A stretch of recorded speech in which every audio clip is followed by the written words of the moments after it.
Rowing is one of the most brutal sports out there. There's no hiding from the numbers on the machine.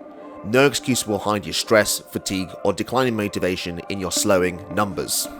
When I went vegan, my numbers declined rapidly, and the unrelenting fatigue affected my energy and motivation. Clearly, a diet purely on pasta, pesto, and some spinach was pretty idiotic.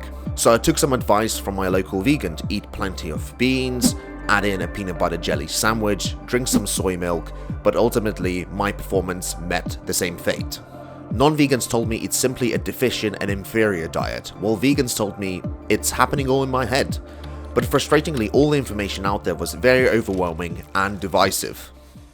But after 5 years of struggle, I'm on my way to becoming a competitive vegan triathlete with rapid progression and best of all, feeling unstoppable in sport and life. This video condenses everything you need to know about vegan performance and making it simple for you to power your workouts with plants. Getting enough protein in a plant-based diet has never actually been the problem. The problem lies in bioavailability and protein quality, which is how well your body can actually absorb the protein and supply you with the essential amino acids. This can be summarized in a diet score, with higher numbers showing better bioavailability and amino acid quality. For example, eggs and beef have high diet scores with no deficiency in any amino acid, whereas for example chickpeas and tofu have lower diet scores and show deficiencies in methionine and cysteine. In short, animals have already broken down proteins into highly bioavailable forms, and any amino acid deficiencies are supplemented to them. Therefore, on a plant-based diet to meet the same demands, diversity and variety in the diet is key. And amino acid deficiencies, such as in methionine, can be a key reason for any decline in performance or well-being. For example, methionine can reduce oxidative stress that can damage your mitochondria, the powerhouse cell of your body. It is also a precursor molecule to creatine, which makes energy available to your muscles. Additionally, it's a precursor molecule to collagen for your tendons and ligaments and preventing injury.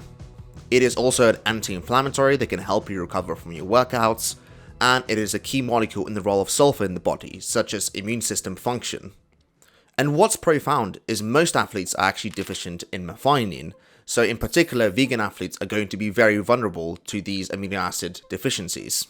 So the key really is variety. While chickpeas can have a high diet score, they are low in methionine. So you might help with this with cooked rice, green vegetables, or kidney beans, but these do have a low diet score. However, it's been shown that the combination of multiple plant-based foods can immediately boost the diet score, particularly diets with a baseline of soy, wheat, potatoes, and pea.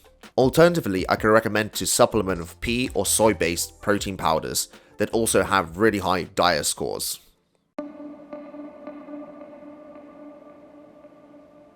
For micronutrients, it is much simpler. There are two key micronutrient deficiencies that will lead to chronic fatigue and tiredness.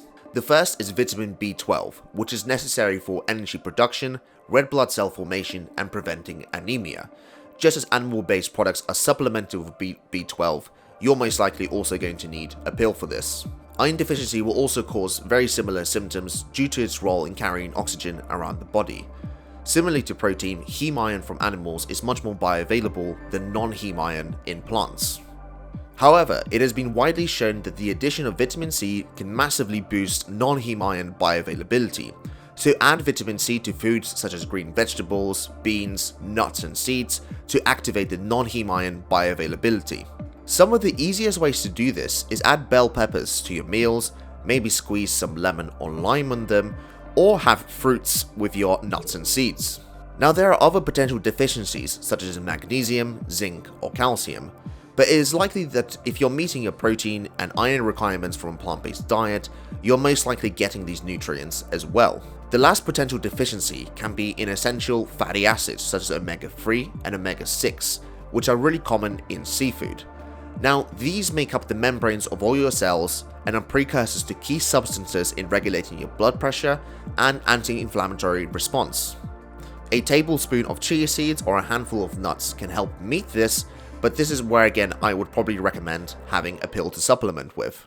Now there are other performance-based supplements that I can talk about such as creatine, beta-alanine or glutamine, but provided these are not essential, I will leave these for another video. So this diet represents maybe a peak training day where I would burn from 1500 to 3000 calories. Breakfast starts with a granola and a plant-based milk to get some initial carbohydrates before my first workout. Today I was feeling lucky, so it's chalky milk. I would also hit a pea protein shake to ensure I start the day with high amounts of high quality protein. My main meal for lunch would be after my first workout. This is a mix of a variety of beans, soy-based protein, mushrooms and vegetables, made into a bulk mix with chili or Mexican seasoning and sauce. A mix like this will last me between 5 to 8 meals, with a side of spinach, carrots and sugar snaps for my greens. I top it off with some avocado and vegan cheese, and this provides me with all the necessary fuel I need. If I need snacks, pita bread, hummus and bars will provide me with additional fuels before my second workout. After the second workout, a shake full of berries, peanut butter, chia seeds and pea protein with a handful of nuts will ensure some high quality recovery. Dinner is often either topped up with a pasta dish or an English style breakfast to complete the fuel for the day. In total, I would hit around 3,600 calories, 400 grams of carbs, 210 grams of protein, 100 grams of fat. While the fat content is quite high, it can be quite difficult to avoid on a vegan diet. And the overall weekly expenditure of this diet would be between around 80 to 110 pounds. Hopefully, this gives you complete and valuable information for you to fuel your plant-powered performance. If you found this video useful and would like to see more, please like, comment and subscribe to follow the journey of this channel.